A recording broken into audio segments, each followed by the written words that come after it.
Jason Talbert, and I'm here with Tim Griffin, who is running for the 2nd Congressional District as a Republican.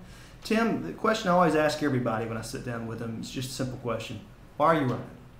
I'm running, and certainly now I'm not running against Vic Snyder anymore. We're waiting to see who the Democratic opponent will be. But I'm running because I believe that the representative for this district should hold the views and values of folks in the district. That certainly doesn't mean that, obviously, you don't have. It doesn't mean you don't have the ability to reason and make up your own mind as a representative. But I think that the person representing the district should share the general views and values of the people in the district. And you feel like you do?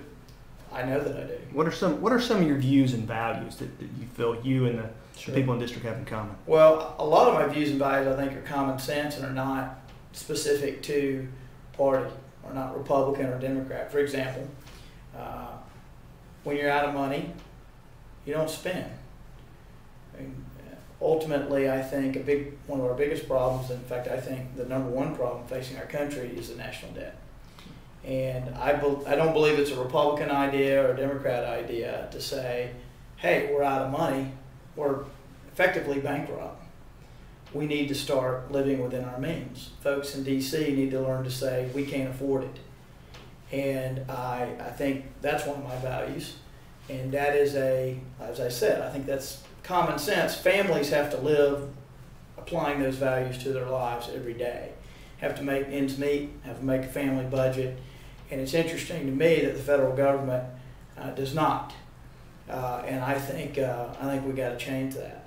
I think that another area that it's a big issue now nationally.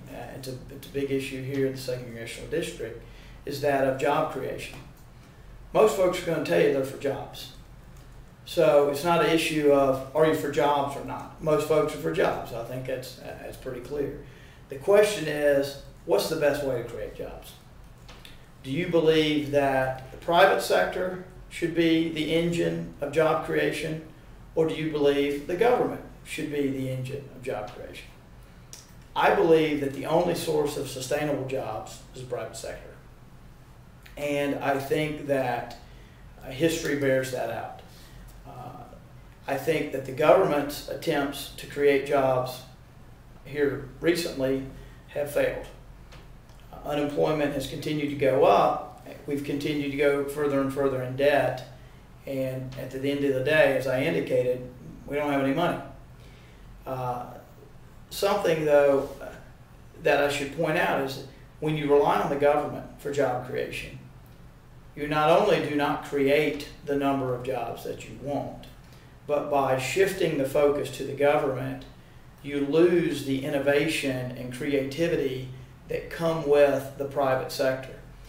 I'm a firm believer in American exceptionalism. And I guess you could say that that's one of my values. I believe that America has excelled and America has stood out and been able to lead because of the creativity, innovation, entrepreneurial spirit of the American people. And that is, for the most part, dependent upon and derives from the private sector. I mean, I believe you unleash the private sector and you unleash the creativity of people to create businesses, which creates jobs, to take risk. Some businesses will make it, some businesses will fail. But I think we ought to be encouraging that sort of entrepreneurial growth instead of relying on the government to create jobs. Well, obviously at this point in the race, there's 3 Republican candidates in it. What is it about you that Republicans should nominate you to be their guy to go up in November? Sure. Well, I think that first and foremost, my background is varied.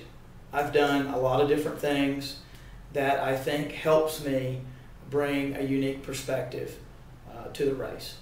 I have certainly practiced law as a lawyer. I've been a prosecutor. I've worked in small business. I have 2 small businesses. I have my law firm and a public affairs firm. and they're very small. But at the end of the day, when I go to sleep at night, when I get in my car, when I eat with my family, that's all paid for by my small businesses. So I know what it's like to have my own business and to know that my family's livelihood is dependent upon me and my business and whether my business succeeds. In addition to that, I've worked in government some, and I've also been in the military. I've been in the military for 13 years. I've been an Army officer for 13 years. I did not get into the military until after law school, and I got a direct commission as a JAG officer. And that's been one of the most rewarding experiences of my life. I will tell you that I think it's that variety that helps me bring a unique perspective to the race. I'll also tell you, I believe that we need more veterans, more people with military experience serving in Congress. The last statistic that I saw was that only approximately 24% of the people serving in Congress have military experience.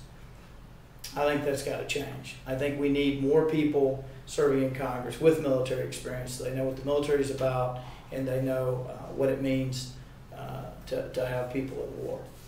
Yeah, one of the big things today is we've announced we're going to be at the Big Buck Classic this weekend, and we are going to have a giveaway. We're going to let people register, and we'll just, I guess we'll draw out a box or something.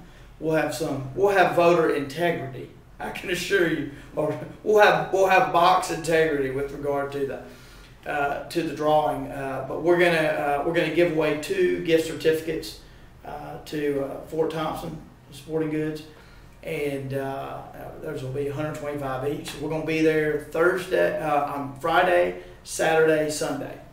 And so we look forward to seeing a lot of the hunters out there at the Big Buck Classic. All right, great. That's our big news for the week. Thank you for your time, Tim. Thank you.